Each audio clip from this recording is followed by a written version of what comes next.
Halo? Halo? Masuk, Pak. Nggih. Halo? Halo? Tes. Halo? Masuk nggih? Pun.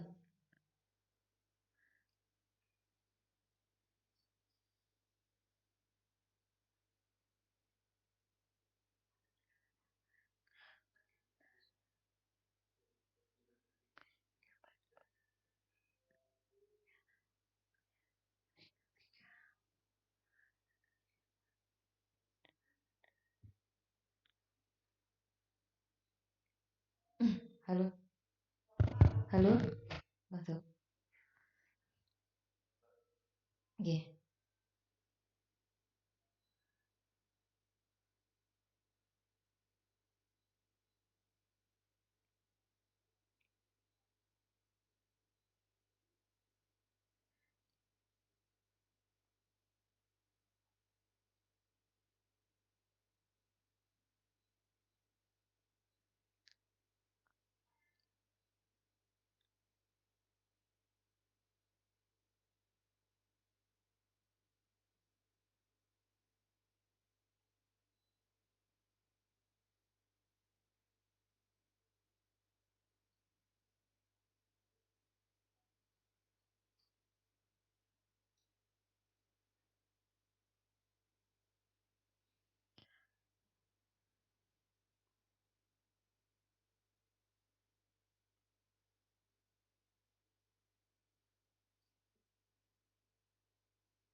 Assalamualaikum warahmatullahi wabarakatuh.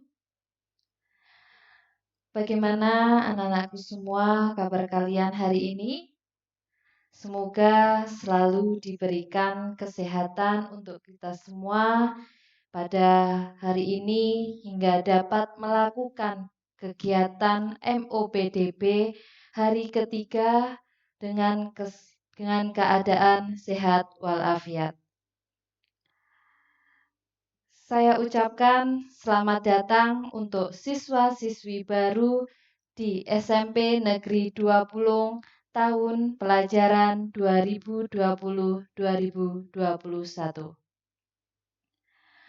Perkenalkan, saya Ibu Rahma Yuristindasari di SMP Negeri 20. Bu Rahma mengampu mata pelajaran seni budaya kelas 8 dan 9.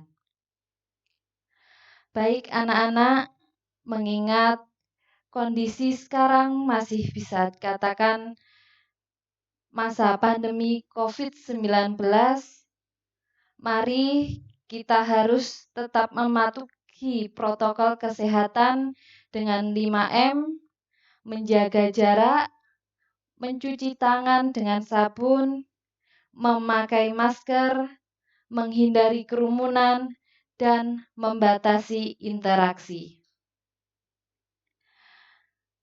Anak-anak, kita harus tetap semangat belajar, tetap sehat, tetap semangat menjadi generasi yang beriman, bertakwa, berakhlak karimah. Amin. Baik anak-anak, pada kesempatan hari ini Bu Rahma akan menyampaikan materi pada kegiatan MOPDB tentang belajar efektif. Sebelumnya, silahkan siapkan buku catatan dan ballpoint dan simak baik-baik materi pada hari ini.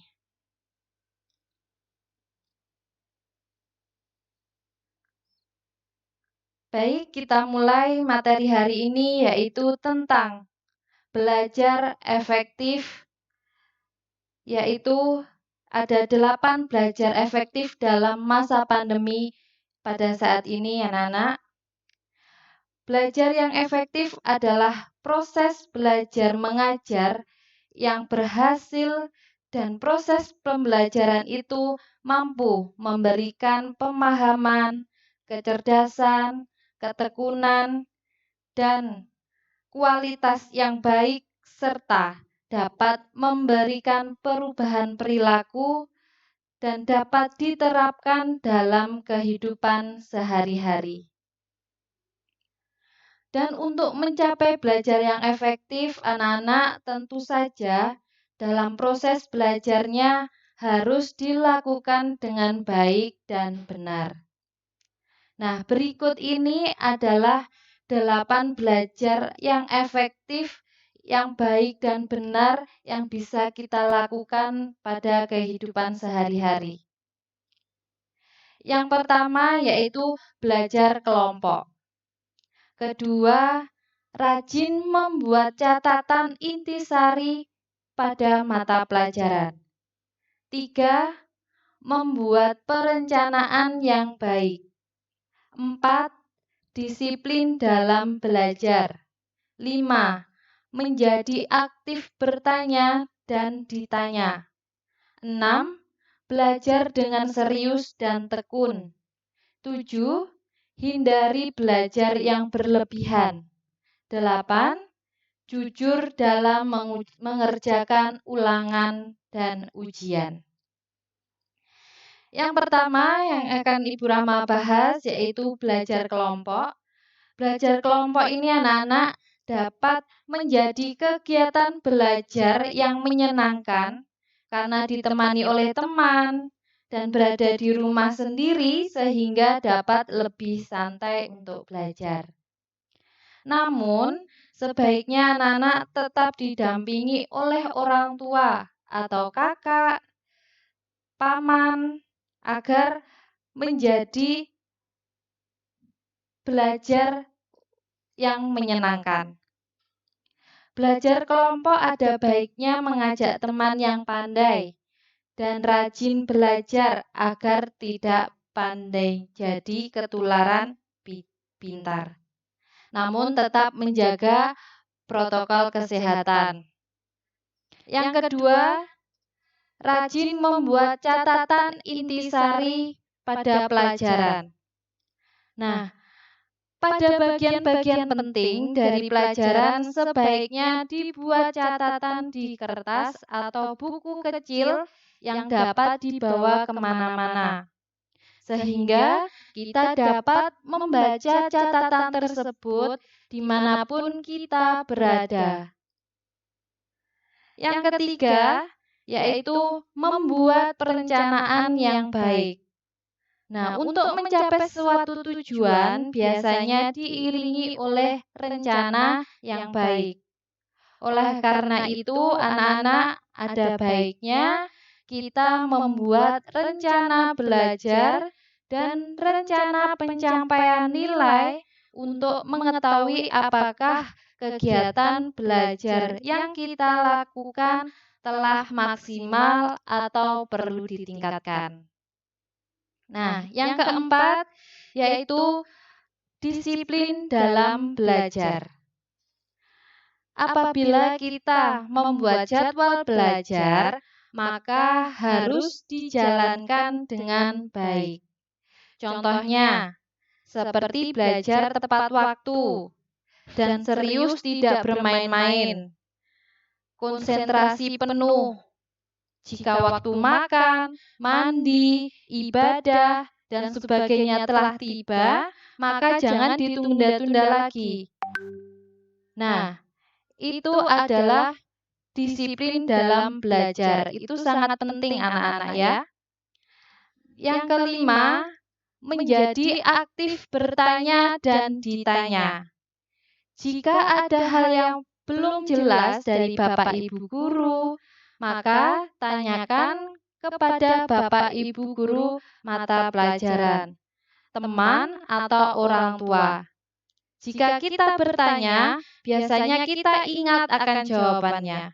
Jika bertanya, bertanyalah secukupnya dan jangan bersifat menguji orang yang kita tanya.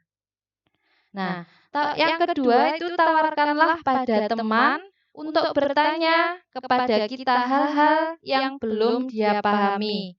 Semakin banyak ditanya, maka kita dapat semakin ingat dengan jawaban, dan apabila kita juga tidak tahu jawabannya, maka kita dapat membahasnya bersama-sama. Kita berdiskusi bersama-sama.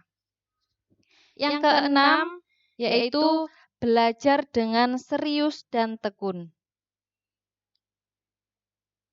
Ketika belajar di kelas, dengarkan dan catat apa yang Bapak Ibu guru jelaskan. Catat yang penting karena bisa saja hal tersebut tidak ada di buku dan nanti akan keluar saat ulangan harian ataupun ujian.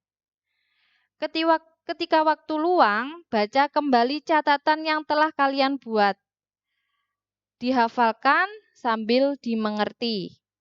Jika kita sudah merasa mantap dengan suatu pelajaran, maka ujilah diri sendiri dengan soal-soal. Mencari soal-soal di internet, di buku.